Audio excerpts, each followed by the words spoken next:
Bonsoir tout le monde, j'espère que vous allez bien. Aujourd'hui, le TP, ça va porter surtout sur le chapitre 3, sur la cinématique en une dimension. Donc, il y a un total de 6 exercices à faire. On va les faire dans l'ordre parce que je pense que chacun d'entre eux sont importants. Donc, le premier, un participant au rallye de Charlevoix doit maintenir une vitesse scalaire moyenne de 75 km/h sur les 300 km de l'étape. Il roule à 100 km/h pendant les premiers 140 km, puis se repose pendant 12 minutes. Quelle doit être sa vitesse scalaire moyenne pendant le reste de l'étape? Donc, cette situation-ci, on a quelques informations qui sont données afin de bien comme toutes les pouvoir parler de chacune d'entre elles, on va noter comme plusieurs temps. On va noter plusieurs moments comme dans le rallye. Fait que le T0, le moment T0, ça va être quand on est à 0 heure, donc au début. Ensuite, on va avoir T1. T1, ça va être une fois qu'il a roulé pendant un certain temps. On dit qu'il a roulé pendant 180 km.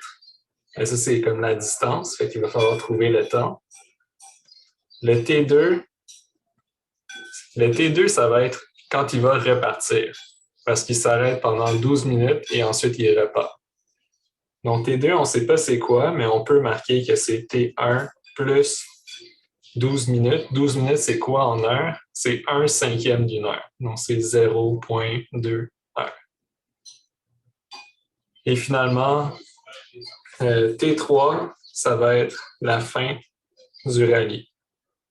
On ne sait pas c'est quoi non plus. On va pouvoir le calculer. Et c'est entre autres la première chose qu'on va calculer. Donc, T3, comment on trouve le temps qu'il doit prendre pour faire le rallye s'il veut avoir sa vitesse scalaire moyenne de 75 km? On peut utiliser la formule pour la vitesse moyenne, on a vu. Donc, la vitesse moyenne, c'est la distance parcourue sur le temps que ça a pris.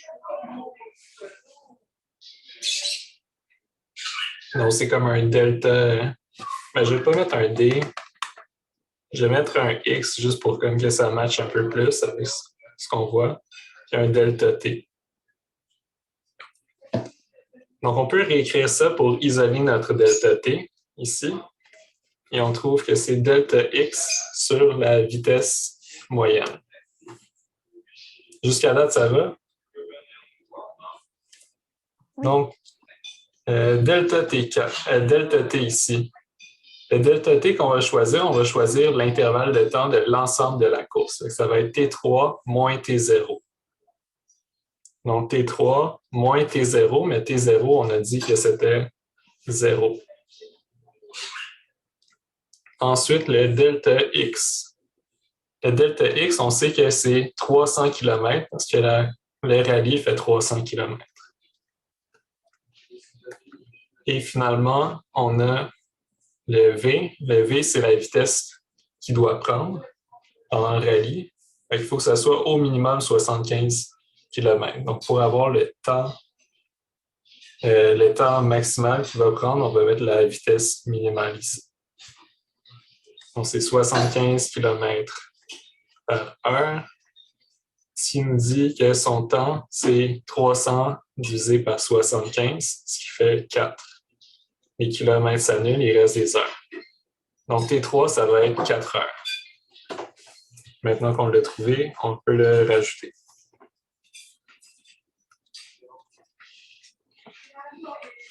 Ensuite, une fois qu'on a ça, ce qui nous intéresse, c'est de savoir ça va être quoi la vitesse moyenne de T2 à T3.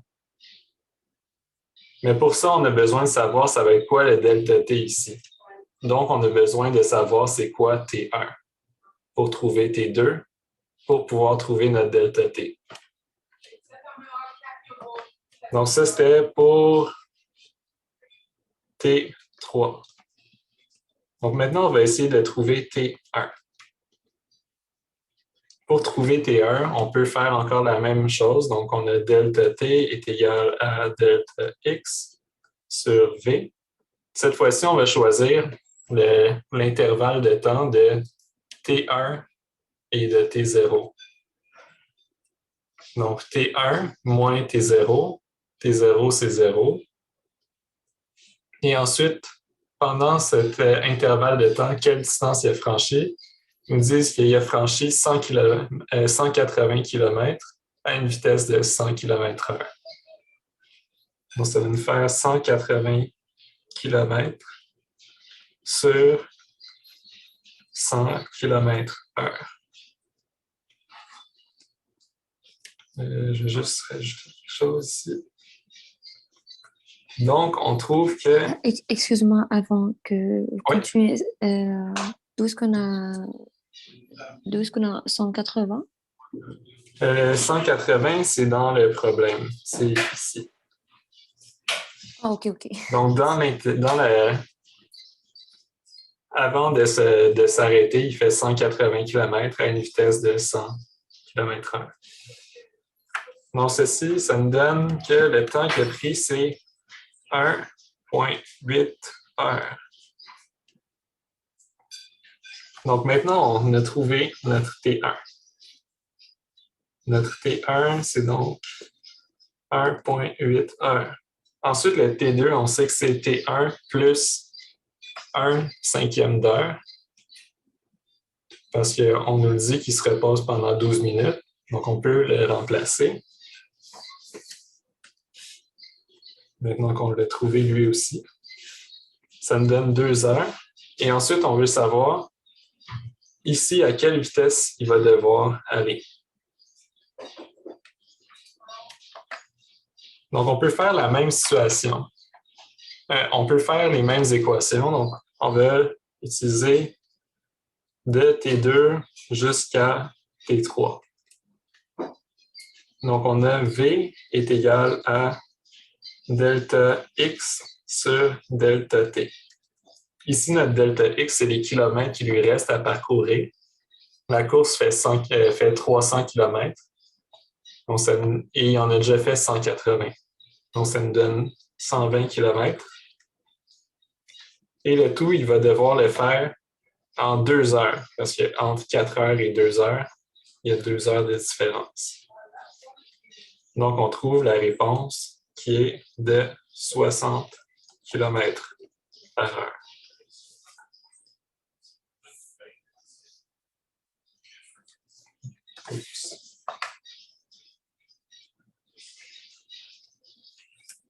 Donc, c'est ça que j'utiliserais comme démarche pour un problème de ce genre-là. Donc, bien documenter les instants importants dans le trajet, puis documenter aussi la vitesse moyenne entre chacune des étapes du trajet. Excuse-moi encore une fois. Pour T2, on a fait T3 moins T1 pour avoir T2. Oui. Pour avoir le delta T entre T2 à T3, le delta T, ça va toujours être delta T.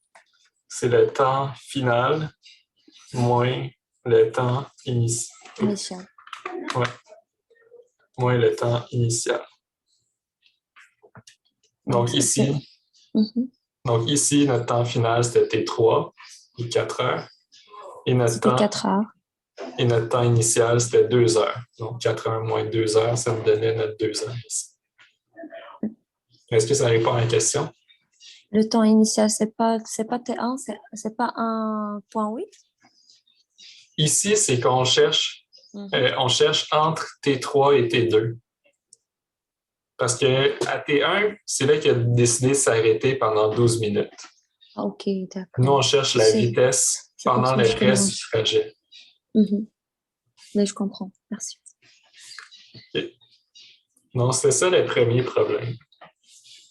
Maintenant, on va passer au deuxième. Le deuxième, c'est un problème un peu plus graphique. Donc, on utilise le graphique de la fonction pour déterminer l'accélération moyenne pendant les premières 5 secondes, l'accélération instantanée à 2 secondes, et ensuite, s'il y a un endroit où la particule change de sens. Donc, on nous donne un graphique de la vitesse de la particule selon le temps. Pour trouver l'accélération moyenne, on doit regarder la pente entre le point final et initial. Parce que l'accélération moyenne, donc ça c'est le numéro A, c'est delta V sur delta T. Ici, on a pris 2 points, donc on peut faire final moins initial comme d'habitude. On a donc sa vitesse au dernier point, c'est 10 mètres par seconde. Sa vitesse au point initial, c'est moins 10 mètres par seconde. Donc, on fait final moins initial, mais on a 2 moins, donc ça donne un plus. Et ensuite, le delta T, le final, c'est 5 secondes, le temps final, et le temps initial, c'est 0 secondes. Donc, une fois qu'on... Excuse-moi. Oui. OK, ouais. Dans le fond, la variation justement de la vitesse, c'est toujours positif parce que je comprends pas. 10 mètres par seconde plus 10 mètres par seconde. Oui, dans le fond, le final, c'était 10 mètres par seconde. Ouais. Moins le initial. Moins. Le initial, OK, ouais. OK, j'ai manqué un bout. OK, merci, good. C'est pour ça qu'on a un plus. C'est pas grave. Good. Fait que 10 mètres par seconde plus 10 mètres par seconde, ça nous fait 20 mètres par seconde divisé par 5 secondes. Ça nous donne 4 en tout mètres. 4 mètres par seconde au carré. Puis ça, si jamais vous n'êtes pas familier avec le mètre par seconde carré, c'est comme si sa vitesse montait de 4 mètres par seconde par seconde. C'est pour ça que c'est divisé par seconde de 2 fois. Donc ça, c'était le A. Maintenant, pour le B. Avec le B, on nous demande l'accélération instantanée à 2 secondes. L'accélération instantanée, on l'obtient toujours avec la pente de la droite tangente sur le graphique de la vitesse selon le temps. Ici, la droite tangente, une droite tangente, c'est ce qui épouse la droite qui épouse le mieux la courbe. Ici, on n'a pas une courbe, on a une droite, avec la droite tangente. C'est vraiment juste la même droite qui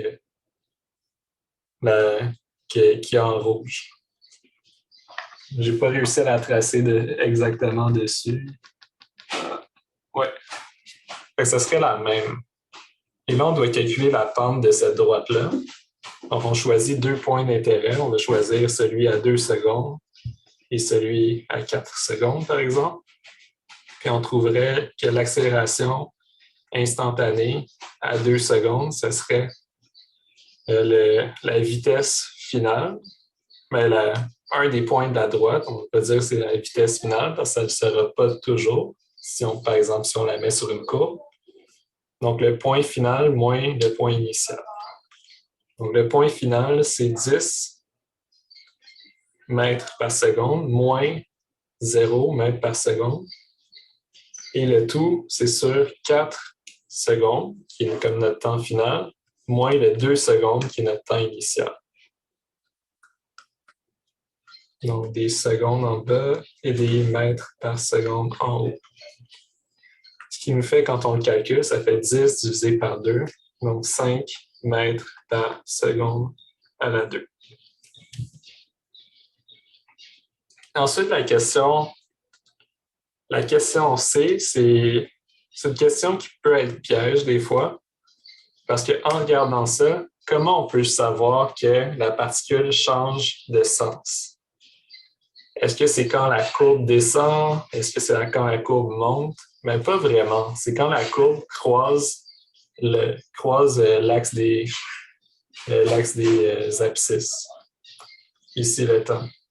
Parce qu'en bas de cette courbe-là, il y a des vitesses négatives, ce qui veut dire que la particule va dans le sens négatif. Et en haut, la particule va dans le sens positif, parce qu'elle a une vitesse positive. Donc, ça serait ici le point où ça change de sens. Et en général, ça va toujours être à chaque fois que ça croise l'axe.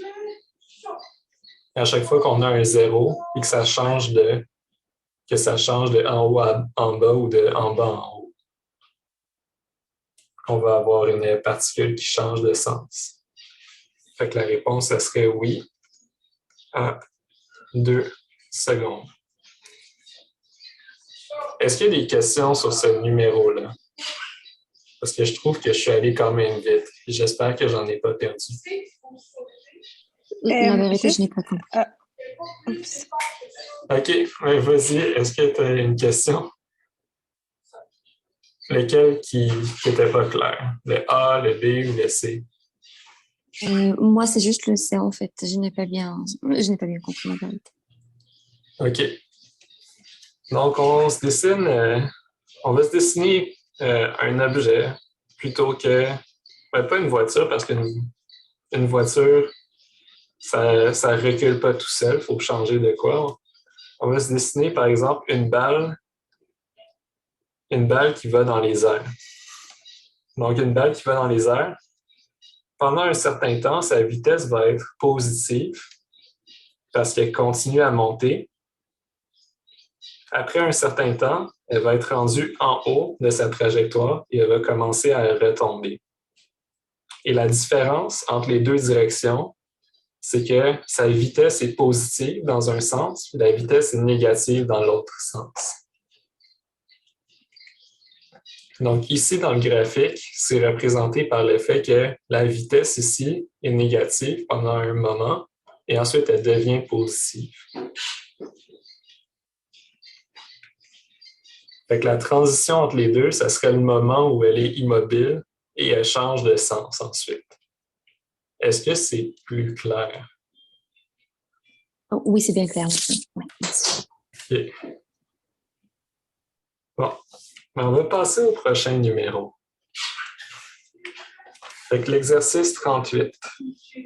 Une balle sort à la vitesse de 900 mètres par seconde du canon de 60 cm d'une carabine Winchester. Déterminez son accélération et la durée du trajet dans le canon. Donc, dans ce genre de problème-là, il y a des choses qu'on peut commencer à assumer. Fait qu'on peut assumer que son accélération est constante. Parce que sinon, on ne pourrait pas déterminer son accélération parce qu'il y aurait plusieurs manières comme de l'accélérer pour la rendre à 900 mètres par seconde. Et ensuite, ce qu'on fait dans des problèmes comme ça, on a deux équations super importantes. On a l'équation de la position. La position est donnée par position initiale plus vitesse initiale fois le temps, plus l'accélération sur 2 fois le temps au carré. Donc ça, c'est une formule super importante, mais ce n'est pas avec juste elle qu'on va être capable de résoudre le problème. Il faut aussi utiliser la formule de la vitesse. Parce qu'on a deux inconnus, on peut trouver son accélération et la durée d'un trajet, fait que le temps que ça a pris pour sortir. Donc, on a besoin de deux équations pour trouver deux inconnus. L'équation de la vitesse, c'est vitesse initiale plus l'accélération fois le temps. Là, je vais rajouter des x parce que quand on va arriver à 2 dimensions, ça peut changer les choses. Mais présentement, et quand il n'y a pas de confusion, vous auriez le droit de ne pas marquer les x. Ici, dans ces équations-ci, il y a plein de choses qu'on connaît déjà, donc on va pouvoir simplifier ça un peu. Par exemple, pour la position, on sait que la position initiale, mais on peut la choisir. On peut choisir que la position initiale, ça va être 0. Fait qu'on n'a pas de position initiale. Maintenant, la vitesse initiale. La vitesse avant que tu la tires dans le fusil, elle n'a pas de vitesse, elle est au repos. Fait qu'il n'y a pas de vitesse initiale. Donc, il nous reste seulement que l'accélération fois le temps au carré sur 2, ça va être notre position. Ensuite, si on fait le même processus pour la vitesse initiale va être nulle parce qu'elle est au repos, mais on va encore avoir l'accélération fois le temps. Et une fois qu'on a trouvé ça, on a réussi tout ce qui est physique dans le problème. Donc maintenant, ce qu'on... Oui? Oui. La formule de x est égale à x t à la 2 divisé en 2. Oui. Ça vient de où, dans le fond? C'est comme... je vais voir si le manuel pas trop loin. C'est... Parce que, tu sais, nous, on a comme des équations, genre, c'est comme fourni. OK. Puis je veux juste savoir, tu sais, comment, mettons, tu étais arrivé à ça. Ben moi, ça serait aussi dans les équations fournies. OK. Là, est-ce que vous voyez le manuel? Mm-hmm. Je vais essayer de le retrouver. Ce serait les équations de la cinématique à accélération constante. Mm-hmm. Et c'est celle-là, l'équation de la position. OK, ouais, mais... OK, fait que tu l'as juste... OK. Oui, fait que moi, j'utilise toujours celle-là. Celle-là, je ne la retiens pas par cœur parce qu'avec 2 équations, généralement, on est correct pour résoudre des problèmes. Des fois, ça peut aller plus vite. Des fois, ça peut aller plus vite d'utiliser celle-là. Puis s'il la donne à l'examen, c'est tant mieux. Mais c'est possible de résoudre avec juste la vitesse et la position. OK, mais c'est ça, genre toi, comme tu fais des problèmes, puis tu utilises comme seulement, mettons, la 4e, puis ben, je pense, là. Ben, celle-là, puis l'équation de la position, puis l'équation de la vitesse, Oui. C'est quand même plus simple à retenir qu'on est capable avec juste ces deux-là. Oui, des fois, ça demande un peu plus de mathématiques quand on a juste ces deux-là. Oui, OK. Et donc, avec ces 2 équations-là, comment on peut résoudre ça? Moi, je serais tenté de répondre à la question B avant la question A. Parce que ça va être facile à isoler.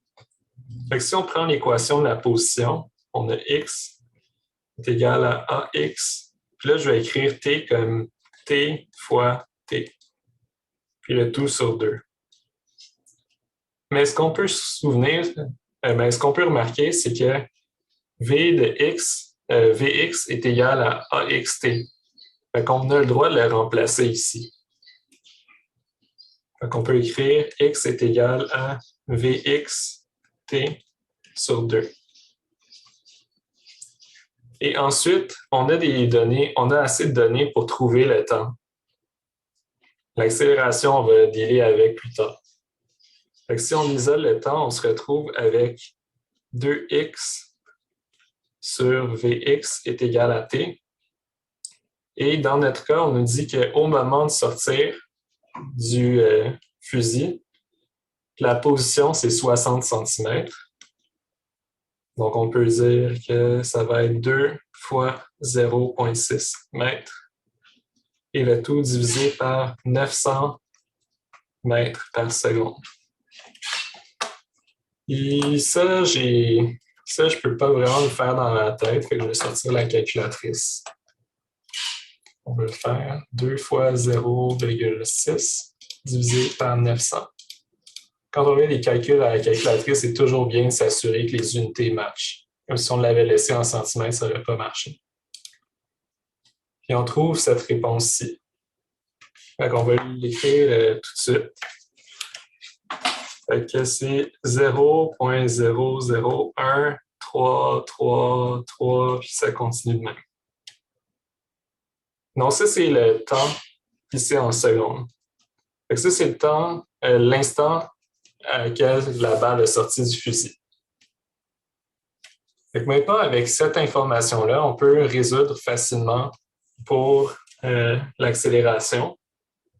Donc, si on repart de notre équation Vx est égal à AXT, on peut isoler AX avec, et ça nous donne AX est égal à Vx sur T.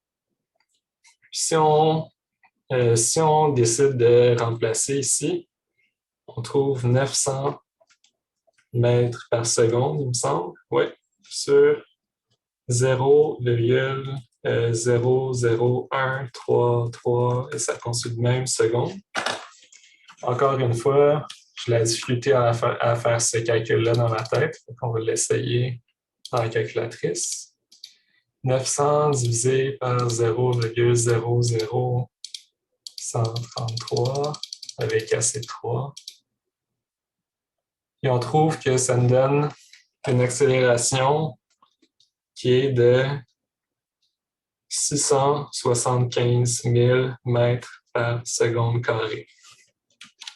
Si j'ai bien recopié, oui, j'ai bien recopié.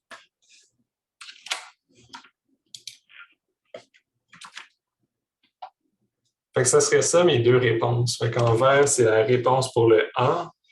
Je l'ai trouvé après le B, mais ça ne dérange pas.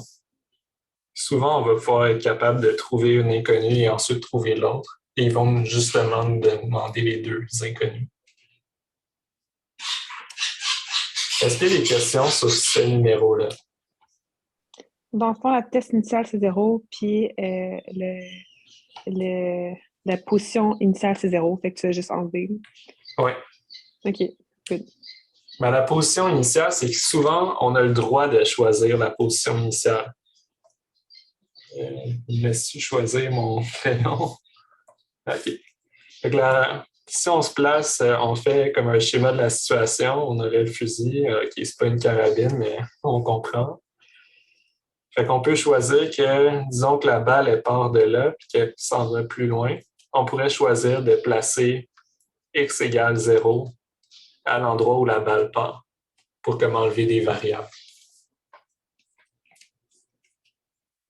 On aurait pu travailler avec x égale 0 à la sortie, mais ça aurait été plus de trouble que d'autres choses.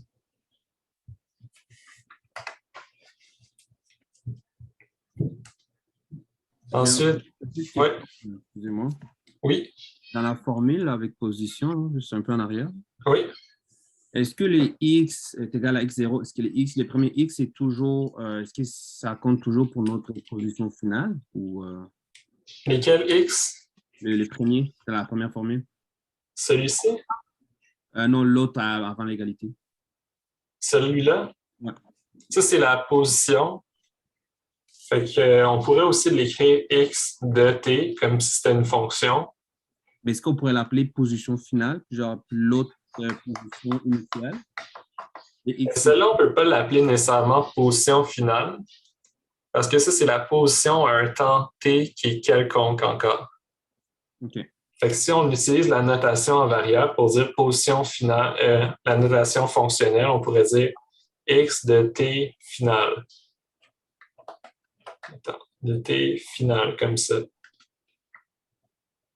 Ou tout simplement, on peut écrire x indice final, quelque chose. Mais à ce moment-là, il faut que de l'autre côté, on ait t final.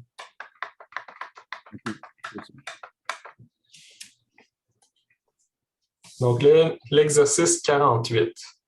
Une automobile a une vitesse initiale de 20 mètres par seconde et une accélération de moins 5 mètres par seconde carrée. Trouvez sa vitesse moyenne dans l'intervalle de temps durant lequel son déplacement est de 17,5 mètres à partir de la position initiale. C'est un problème relativement similaire, sauf que là, on va avoir plus de variables à gérer.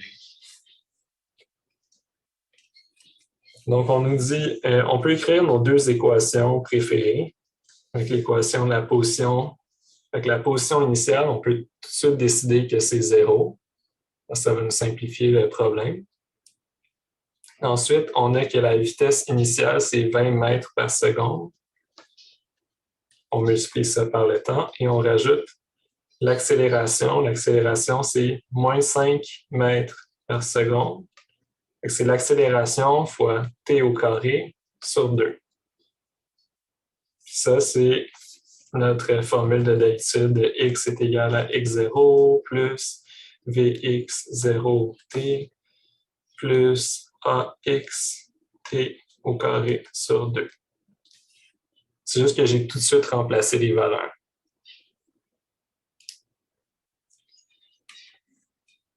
Ensuite, la vitesse. Donc, la vitesse, ça va être vitesse initiale fois t. Vitesse initiale, donc 20 mètres par seconde, plus l'accélération, donc moins 5 mètres par seconde au carré, fois t. Donc, trouver sa vitesse moyenne dans l'intervalle de temps durant lequel son déplacement est de 17,5 mètres à partir de la position initiale.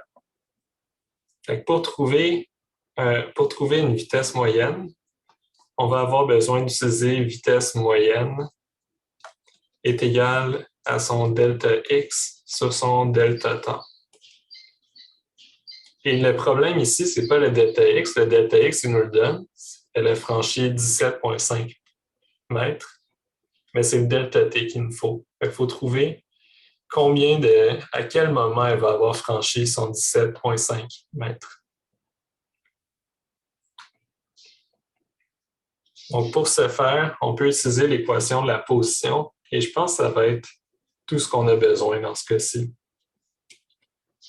Donc, 17,5 mètres est égal à 20 mètres par seconde fois t moins 5.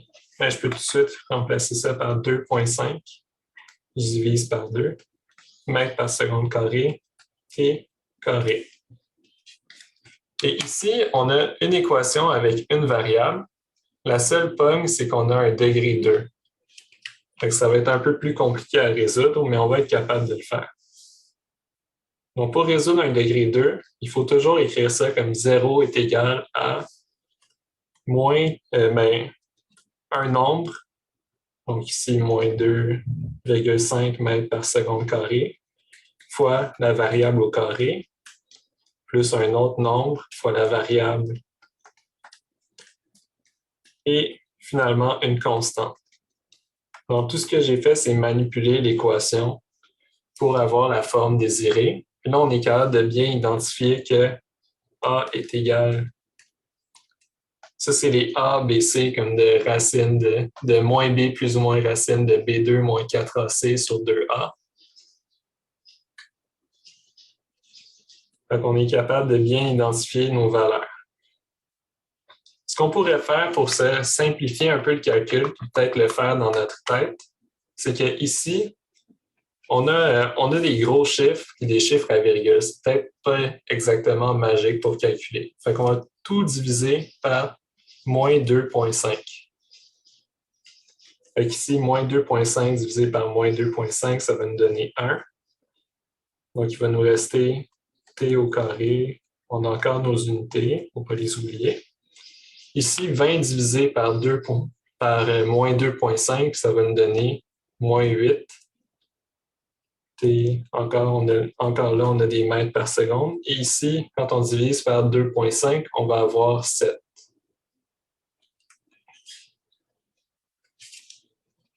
Si jamais ce n'était pas clair comment je passais à 2,5, vous pouvez le faire, comment j'ai divisé par 2,5 comme ça, vous pouvez le faire à la calculatrice. Ensuite, on peut utiliser notre formule. Donc, ça serait t est égal, parce que t, c'est notre variable, est égal à moins b. Donc, notre b, c'est moins 8. Donc, moins b, c'est moins 8. Donc, ça va faire 8. Plus ou moins racine de b2. Donc, b au carré ici, ça va nous faire 64. Moins 4ac. Donc, 4 fois 1 fois 7. Ça donne 28. Et le tout sur 2a. Ensuite, si on simplifie ça, ici, 64 moins 28, ça donne 36. Et racine de 36, c'est 6. Donc, ça nous donne 8 plus ou moins 6 sur 2. Et ensuite, on peut diviser par 2. Ça nous donne 4 plus ou moins 3. Maintenant, ça a toujours été des secondes. Maintenant, lequel on veut choisir? Ça me donne deux réponses. Ça me donne t est égal à 1 seconde et t est égal à 7 secondes. C'est là qu'on a besoin de faire un peu de physique, qu'on met les maths de côté un instant pour faire la physique. Donc, ce qu'il nous disait sur l'automobile, c'est que l'automobile a une vitesse initiale de 20 mètres par seconde et son accélération est négative. Donc, l'automobile ralentit. Donc, le premier cas, ce serait si on prend notre automobile, elle est en train d'avancer, mais il y a une force qui la ralentit. Probablement qu'elle est en train de freiner. Fait qu'elle va se rendre jusqu'à une certaine distance, puis plus tard, si on continuait la situation physique, donc on s'entend, c'est pas nécessaire, c'est un peu comme imaginaire parce que ça va pas se passer de même avec une auto. Si elle continue à ralentir, une fois qu'elle est au repos, s'il y a encore la même force qui la ralentit, elle va être en train de répartir dans l'autre sens. Dans les deux cas, elle va arriver à notre position de 17,5. Fait qu'il y a un premier temps, c'est la première fois qu'elle arrive à 17,5. Le deuxième temps, ce serait la deuxième fois qu'elle arrive à 17,5.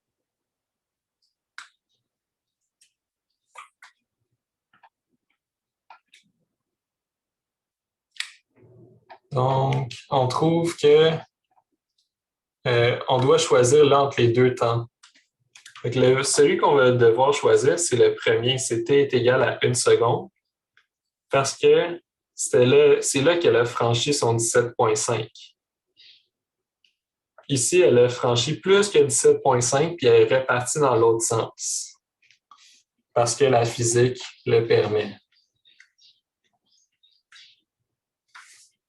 Fait que, on va choisir notre t est égal à 1 seconde, parce que c'est ça comme la situation comme réelle qui correspond comme avec l'énoncé du problème.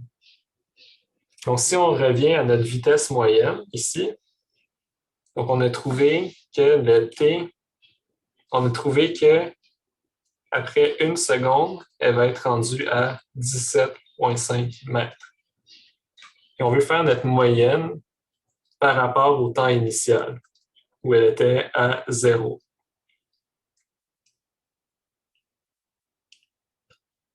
Donc, on trouve que sa vitesse moyenne, ça va être le delta x, donc son x final, c'est 17,5 mètres, divisé par son delta t, donc son temps final, c'est 1 seconde. Et ça va être encore... Ben, là, j'ai juste mis les finales parce que les initiales, c'est 0, les deux.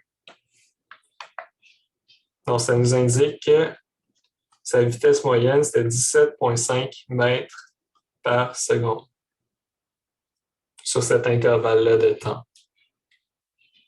Cela, j'ai senti que probablement que mes explications étaient moins claires. Est-ce qu'il y en a qui auraient des questions par rapport à ce numéro-ci? C'était la seule formule qui nous amène à résoudre la question. On pourrait le faire avec la vitesse peut-être, mais la vitesse ici, le problème, c'est qu'on ne sait pas c'est quoi sa vitesse quand il est rendu à 17,5 mètres. Donc, probablement qu'il y a une manière de trouver sa vitesse et ensuite utiliser ça pour trouver le temps, mais je pense que ce n'est pas idéal.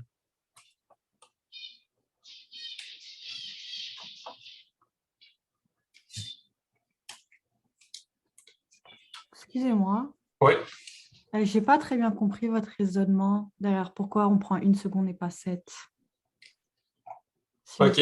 Donc, la situation, on a une auto qui avance et est en train de freiner.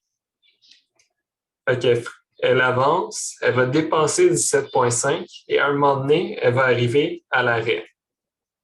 Donc ici, elle est rendue immobile. Elle est bloquée. Mais ce qui se passe avec la physique qu'on a écrite, les mathématiques qu'on a écrites, c'est qu'on fait nos équations sont valides si l'accélération reste encore. Sauf qu'une fois que l'auto est arrêtée, elle n'a plus d'accélération. Fait que la physique ne sera plus valide. Parce qu'il faut considérer qu'elle est arrêtée. Ce que la physique dirait, puis pourquoi on aurait un t égal à 7 secondes, c'est qu'après un certain temps, une fois qu'elle est arrêtée, mais elle a encore de l'accélération vers la gauche. Fait qu'elle commence à repartir, puis elle arrive à un moment fictif au même 17,5 mètres. Fait que c'est juste si on continue les équations, c'est pas nécessairement toujours vrai avec l'énoncé du problème.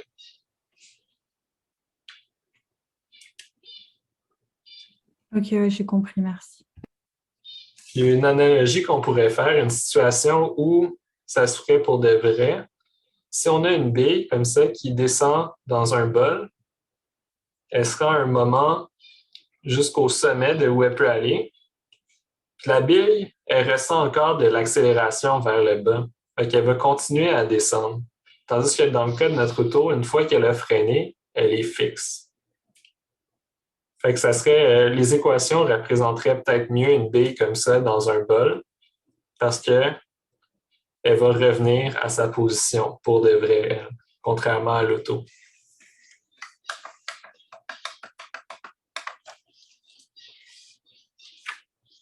Donc, il nous reste 8 minutes. Fait que je pense qu'on va avoir le temps de faire juste un des deux. Est-ce qu'il y en a un qui semble plus intéressant que l'autre, entre le 68 ou le problème 5?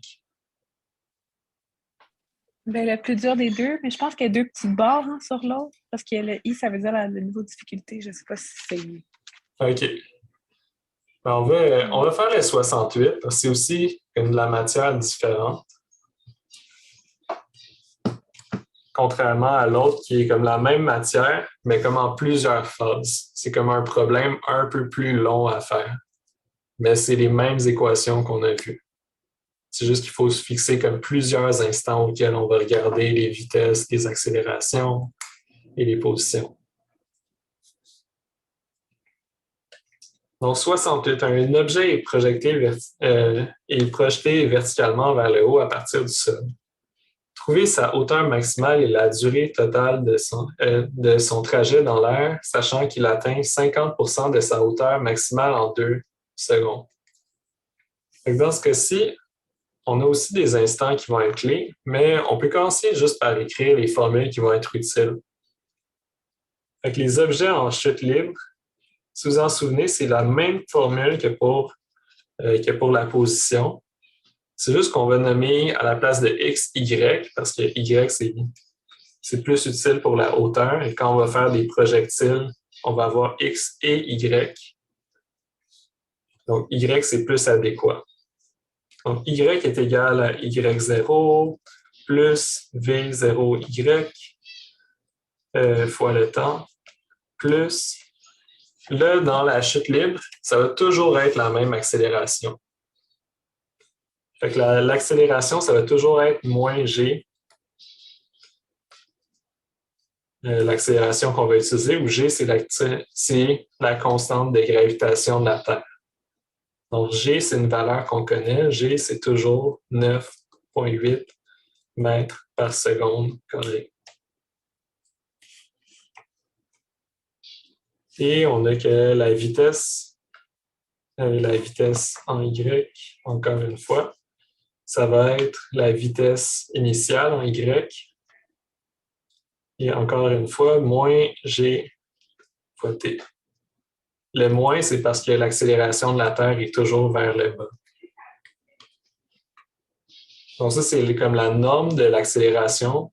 Le moins, c'est la direction. C'est les deux formules qu'on va utiliser. Et on a quelques moments qui vont être intéressants. Un, quand t est égal à 0. Quand t est égal à 0, on a que la position y0, c'est 0, et que y, Je vais même mettre un 0 à côté du t.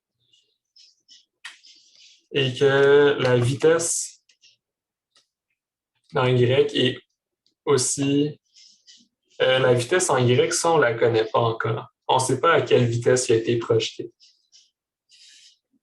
Maintenant, les autres moments qui peuvent être intéressants, on va avoir T1, qui est le moment comme à la moitié de la hauteur. Fait que Y1, on ne sait pas encore c'est quoi comme moment, c'est quoi en secondes. Mais on sait que Y1 est égal...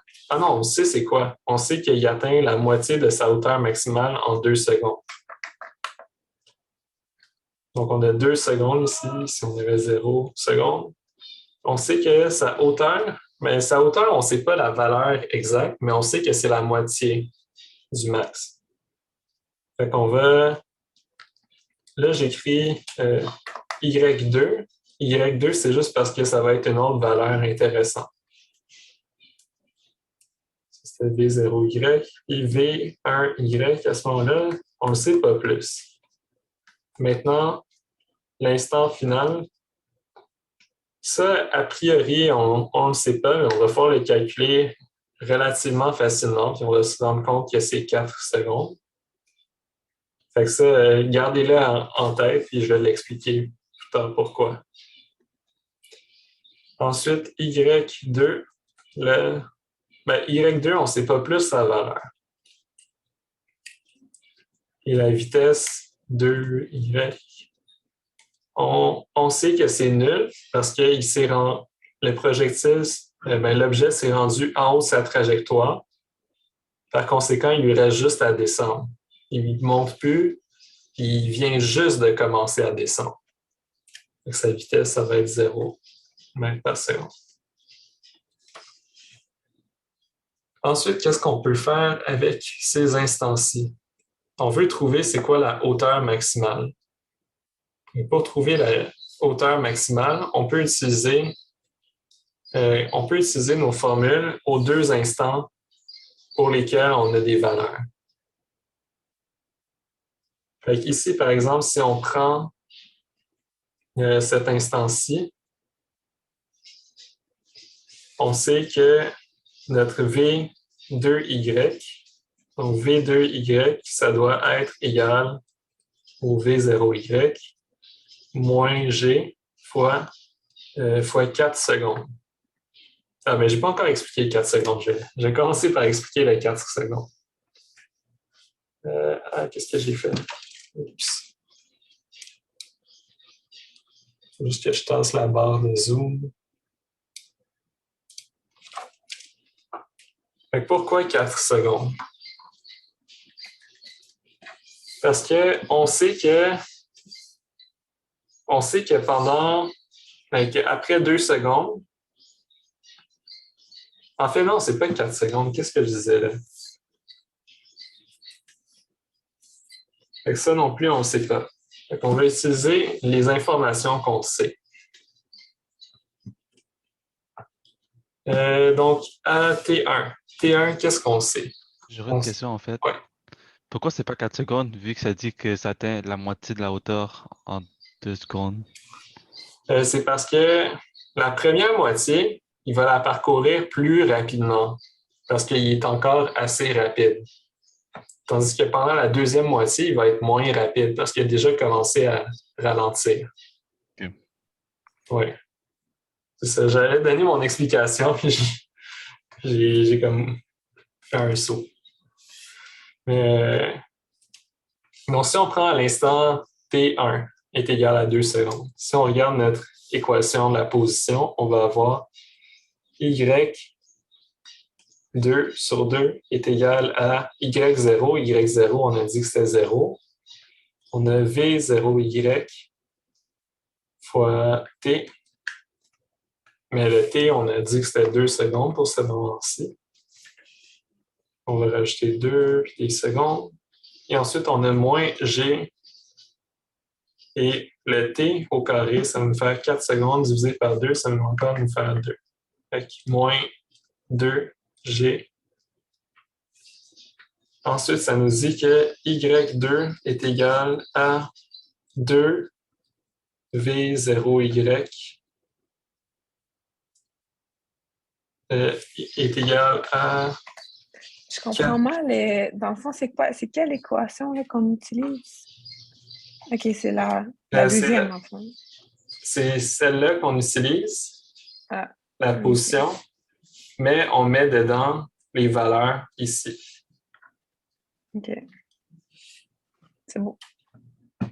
Est-ce que c'est plus clair? Sinon, je peux écrire un peu.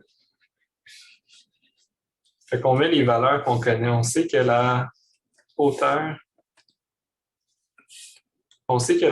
ça va être y sur 2, y2, parce que y2, c'est comme le maximum sur 2. On sait que sa position initiale, c'est 0. On ne connaît pas la vitesse initiale, mais on sait que l'instant, c'est 2 secondes. Donc, c'est 2 secondes fois la vitesse initiale. G, on le connaît, mais je ne vais pas l'écrire tout de suite. On va l'écrire quand on va faire des calculs. On a t au carré et 2. Donc, ça me fait 2g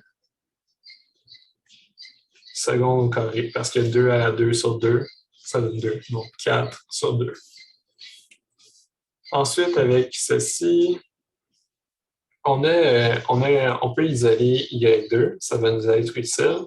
Donc, on a 4 secondes fois v0y moins 2g. Ici, c'était des... Oui, ici sont gelées secondes. Ici, c'est des secondes au carré. Donc, ça, c'est notre y2. Ce qu'on peut faire avec ce y2, c'est l'utiliser ailleurs.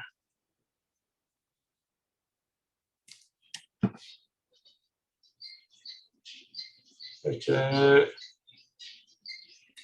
si on va dans le cas T2, donc dans ce cas-ci, on a y2 est égal à y0. Y0, c'est encore 0, plus v0 y fois t, moins g sur 2 t carré. Attends, excuse, pourquoi on utilise le T2 dans le fond? C'est quoi qu'on fait? Parce que j'ai pas bien suivi. L'idée, c'est juste qu'on veut avoir comme le plus d'équations pour pouvoir résoudre notre problème. Donc ça, c'est l'équation de la position. Il reste encore des variables qu'on ne connaît pas là-dedans. On ne connaît pas le y2, on ne connaît pas le t, puis on ne connaît pas le v0y. Donc ça ne va pas être tout à fait suffisant. Il va nous falloir aussi l'équation de la vitesse.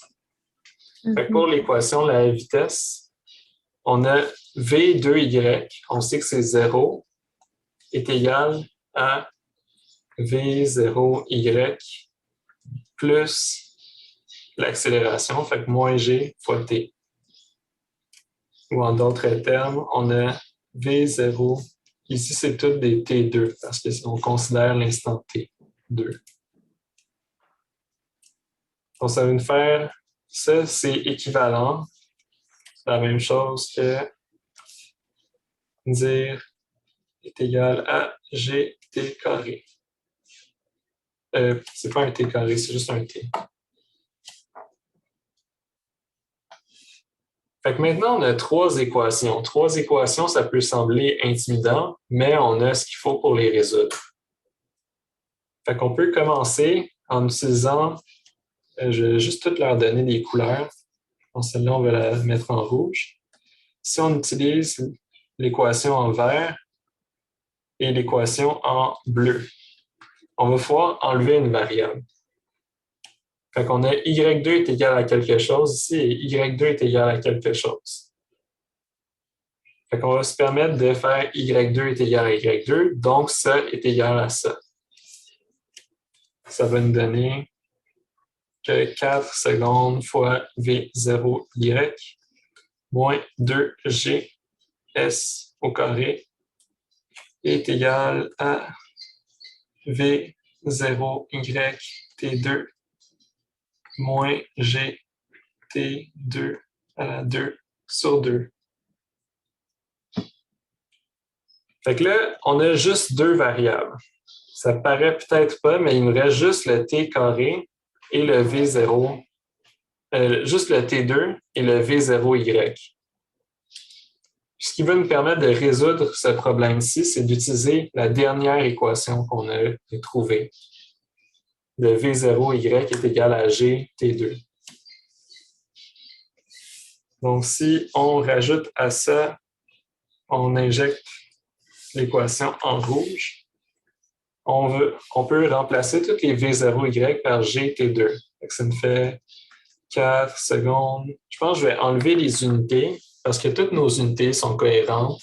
Présentement, ça rend juste l'équation plus compliquée que ça en a l'air. Fait 4GT2 moins 2G est égal à V0, on le remplace, à GT2 à la 2 moins G T2 à la 2 sur 2. Donc, a priori, c'est compliqué comme équation, mais on va pouvoir résoudre ceci. Donc, si je fais un peu d'espace, je me permets de la réécrire un peu plus gros. Donc, 4G T2 moins 2G est égal à G T2 à la 2 moins G T2 à la 2 sur 2.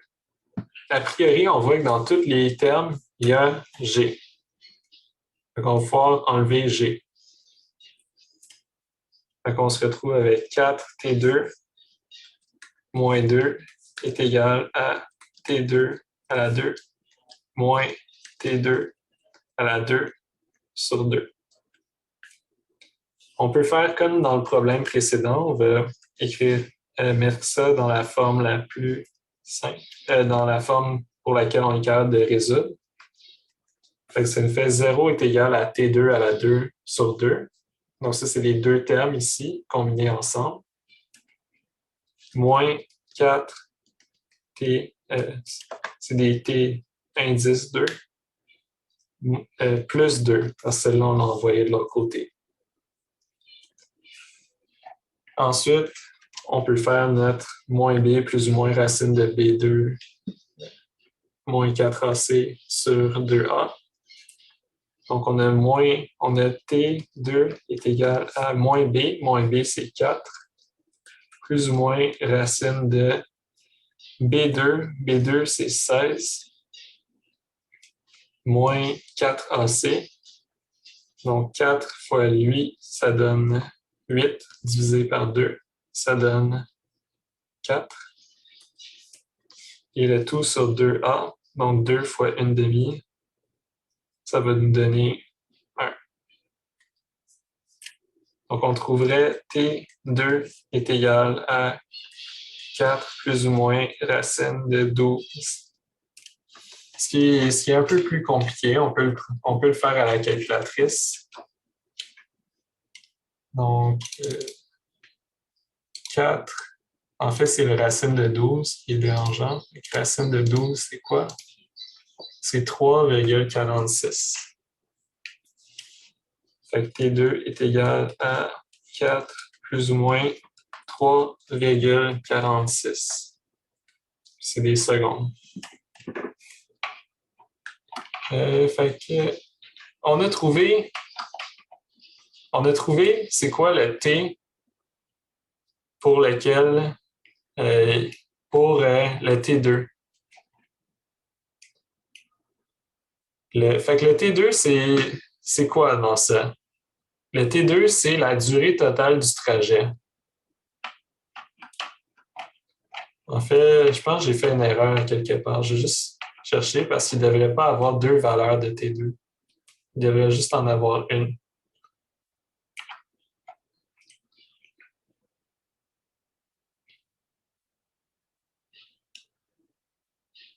Fait qu'en vert, ici, ici j'avais S, puis je l'ai changé en G entre-temps.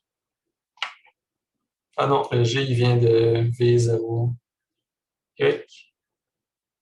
Ici, moins 2G. Moins 2G, c'est bon.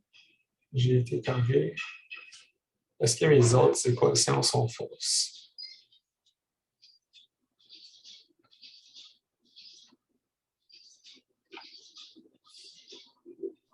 Il n'y a pas un des V0Y qui aurait été remplacé, je ne sais pas si c'est ça, là, mais j'ai été mélangée dans les à la 2 à certains moments, puis je ne sais pas si le V0Y GT2 est à la 2 ou pas.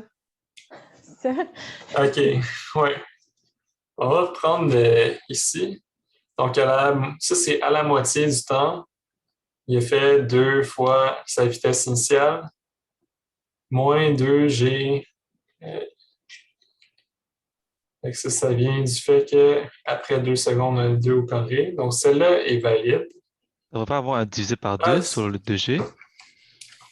Ici, je viens de voir une première erreur. Fait qu'on est peut-être en train de s'en revenir. Ici, j'ai fait x2 de chaque côté pour passer de là à là. Fait qu'ici, on était rendu avec 4. Mais pour le moins 2G en haut, ça ne devrait pas être divisé par 2? Ici, ça c'est à partir de celle-ci. Donc, on avait t au carré. T au carré, ça nous faisait 4. Divisé par 2, ça donnait le 2. Okay. Donc, on a 4 ici. Ce 4 ici, ça veut dire qu'on avait un 4 ici. Ça veut dire qu'on avait un 4 ici. Fait que quand je l'ai recopié ici, on avait un 4 ici, on avait un 4 ici. Ça veut dire qu'on avait un 4 ici. OK, ça commence à avoir de l'allure. Il y a encore quelque chose qui ne marche pas, je crois. Parce que présentement, ça nous ferait ici un... Ici, c'est B2 moins 4AC. Donc, ça nous ferait 4 fois 4, 16. Moins 16 divisé par 2, parce qu'on a le A. Il y a quelque chose que j'ai raté à quelque part. Parce qu'ici, ça donnerait 8, mais selon moi, c'est supposé donner 16. J'ai fait une erreur à quelque part et c'est supposé donner 16, de sorte que T2, ça soit égal... Est-ce que T2, c'est vrai?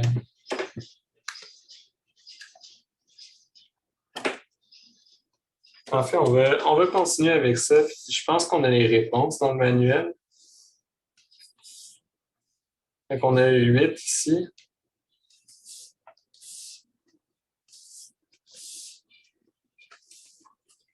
Et si on le met à la calculatrice, racine de 8, ça nous donne 2,8284.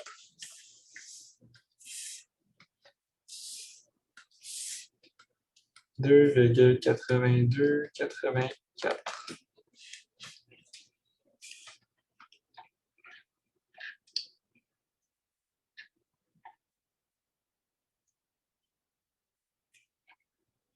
Ensuite, on a ça. Ces T-là vont correspondre à des hauteurs. Si on se souvient, on a en vert Y2. Non, ça c'est selon V0. On ne va pas pouvoir l'utiliser. Mais on va être obligé de trouver V0. Fait que V0 est égal à G T2. Donc, ce serait comme ça qu'on trouve V0Y est égal à GT2. Ensuite, avec ce V0-là, on va être capable de trouver, quand on le remplace, on va être capable de trouver Y2. Et on a d'ailleurs, si on remplace ici, notre V0 est égal à GT2. dans l'équation en vert, on ne va plus avoir la variable V0Y, on va juste avoir des choses qu'on connaît. C'est ça qu'on va faire. Fait qu'on a Y2 est égal à 4V0 moins 4G secondes au carré. Donc, ça me fait... Si on met... Donc, ça me fait Y2 est égal à 4GT2 parce qu'on remplace notre V0 ici. Moins GT au carré. Moins GT au carré sur 2. En fait, on l'avait simplifié ici à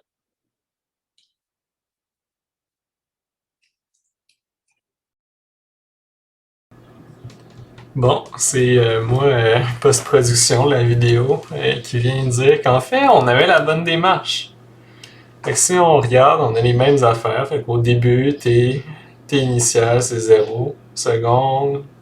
La position initiale, c'est 0 mètres. Et le Y0, c'est la vitesse en Y initiale, on la connaît pas. À la moitié, on a des données de plus. Fait que ça va nous aider. Puis au sommet, on a encore plus de données. Maintenant, qu'est-ce qu'on fait avec ces données-ci? On peut commencer par la moitié. À la moitié, on connaît la position. Donc notre Y1, c'est 1 demi Y2, 1 demi du sommet. Quand on fait ça, on se retrouve avec cette équation-ci, la même qu'on avait tout à l'heure. Ensuite, on fait la même chose pour la position au sommet et pour la vitesse au sommet. On a deux autres équations. Donc, j'ai nommé les équations 1, 2, 3 pour s'aider à se repérer.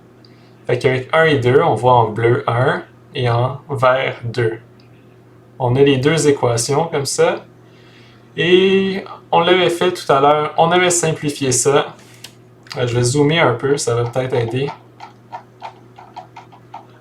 On l'avait fait, on avait simplifié. Et on avait rajouté l'équation 3 ici à l'intérieur. C'était exactement ce qu'il nous fallait. Ensuite, on divisait par G de chaque côté. Ça nous donnait une belle équation relativement simple. On fait faire racine de B2 moins 4AC.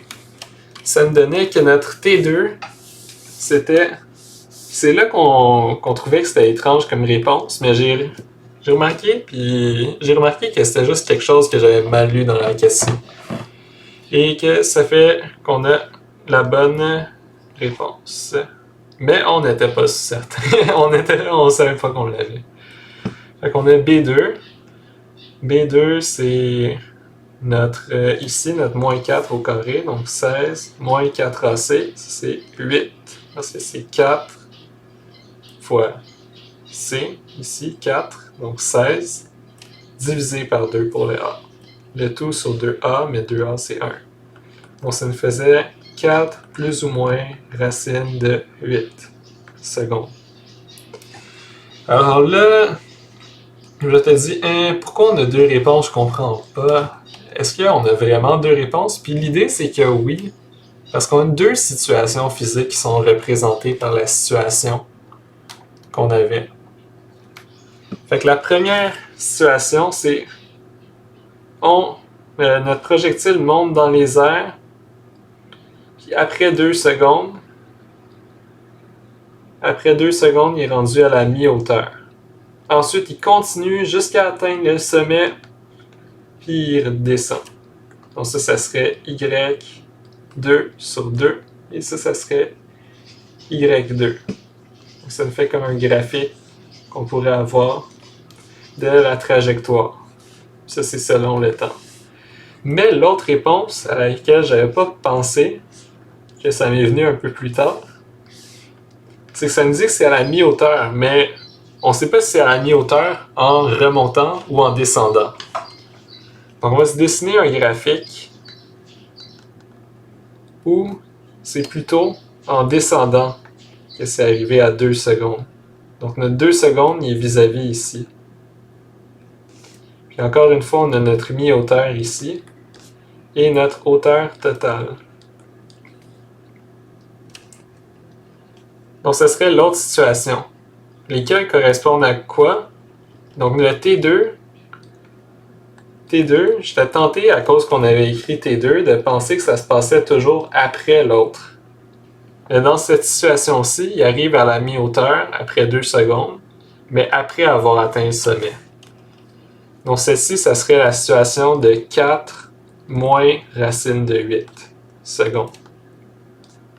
Donc ici, c'est T égale 4 moins racine de 8. Et ici, ça serait la situation T2 égale 4 plus racine de 8. Et là, les réponses du manuel étaient en désaccord avec ce qu'on disait sur la valeur de T2, mais c'est parce que c'est pas la valeur de T2 qui est mise dans le manuel, dans le manuel, c'est la durée totale de vol.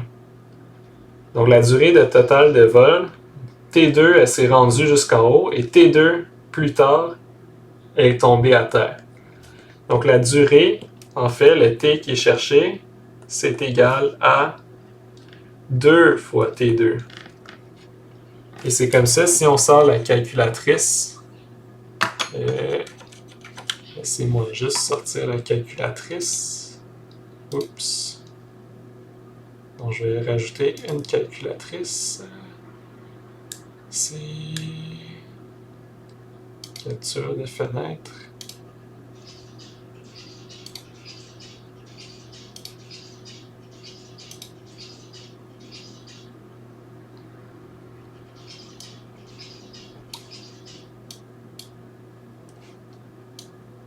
Ah, on ne voit pas la calculatrice. C'est dommage.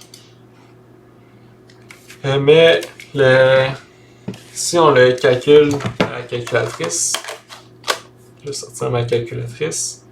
4 plus racine de 8 est égal à...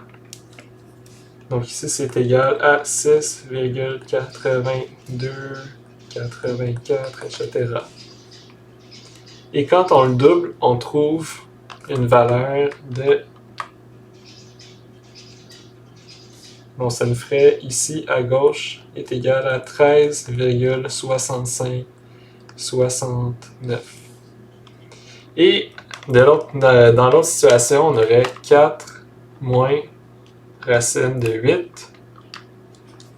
Donc 4 moins racine de 8, quand on le double, parce que c'est la moitié de la durée du vol, on trouve que, ici c'est un delta t, on trouve que delta t est égal à 2,3431 secondes. Donc je complète les valeurs. Et ça serait notre temps de vol. Ici, j'ai mis un peu trop de valeurs à mon goût. Ensuite, on n'a pas fini de répondre à la question, mais ça, on est capable de le faire, répondre à la question. Donc, je viens de nous faire une autre page blanche, je vais juste aller chercher ce qui est important. Donc, ce qui est important ici, on peut utiliser nos équations qu'on avait. On avait l'équation de la position et de la vitesse. Donc, on va utiliser ces deux-là, l'équation 2 et l'équation 3. Je vais juste voir si je suis capable de les copier. CTRL-C. CTRL-V. Donc, on a nos deux équations ici. C'est les deux qu'on va utiliser pour finir de solutionner le problème. Quand on remplace ceci dans l'équation 2, pour plus avoir à parler de la vitesse en y, on trouve y2 est égal à gt2 à la 2 moins gt2 à la 2 sur 2. Ce qui simplifie à gt2 à la 2 sur 2. Donc ça serait notre y2. Et on va avoir des réponses différentes pour les deux scénarios. Donc pour le scénario où on avait ici, notre 2 secondes. Donc, on a T2 était égal à 4 moins racine de 8. Si on calcule alors c'est quoi notre hauteur, ça nous fait 9,8 pour la constante G fois, il ne faut pas oublier les parenthèses, 4 moins racine de 8. Le tout au carré est divisé par 2. Et on trouve donc que ici, Y2 est égal à 6,6257 mètres. Dans l'autre situation où notre 2 secondes arrive plus tard, on avait T2 est égal à 4 plus racine de 8. Donc si on fait la même démarche, mais cette fois-ci on utilise 4 plus racine de 8 comme T2, on trouve Y2 est égal à 228,4743. Et c'est exactement les réponses qu'on cherchait. Donc voici ce qui conclut ce problème. Ok, c'était Ismaël, post-production. Je vais vous laisser... en fait, je vais vous laisser pour la fin du cours. Je vais revenir là-dessus parce que je ne vois pas visuellement pourquoi il y aurait 2 réponses. Puis les données qu'on a pour le temps ne concordent pas avec les réponses du manuel. Fait que je suis vraiment désolé qu'on ait travaillé fort pour arriver à des résultats, mais je vais travailler dessus puis je vais mettre en ligne une vidéo sur le problème.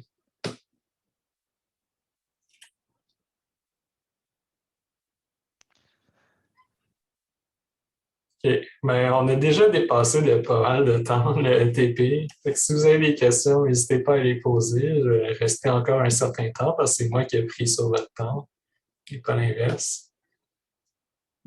Mais sinon, pour le reste du monde, je vais vous souhaiter à la prochaine. Merci beaucoup, à la prochaine. À la prochaine. Merci, à la prochaine.